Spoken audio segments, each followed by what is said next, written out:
As we celebrate the 60th anniversary of the opening of the Second Vatican Council, we look back at one of the boons of the Council, which was the attention given to translating the liturgy.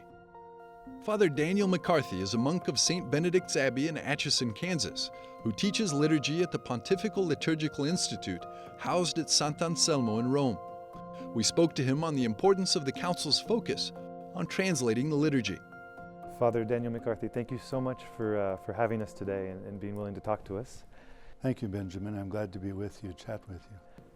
If one were to kind of go in a time machine and the earliest Christians of that first century, if they were to come back now into the 21st century, how much of the liturgy, how much of the Mass do you believe would have changed? Would they have understood what they're watching, what is being celebrated, or did the forms change?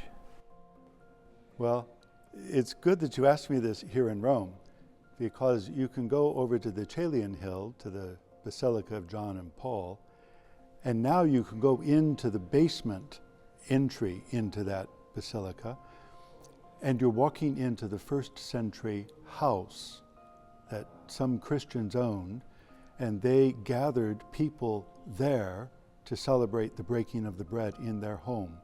And then, over time, as the community grew, the house became a dedicated church. And so they rearranged it. It was no longer a home, and it was a house for the church. And then they've built now the current basilica on top of it, and you can go there and celebrate liturgy there.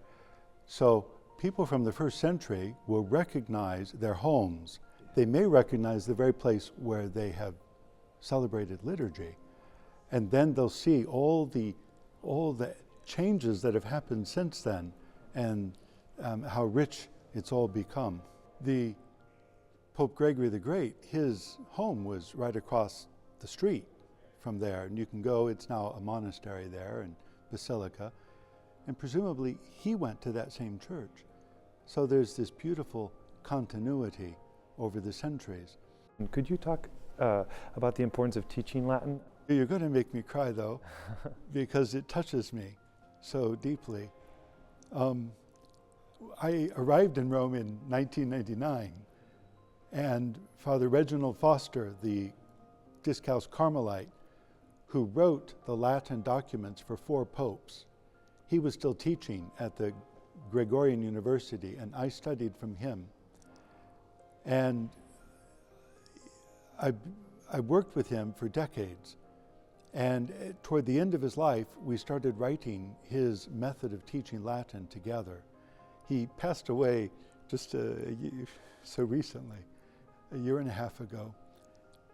But I continue to publish the books of our series that we prepared.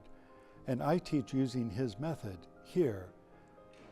And I teach every day of the school year, for an entire school year, the same students, 2 hours a day, 250 some hours together in an academic year.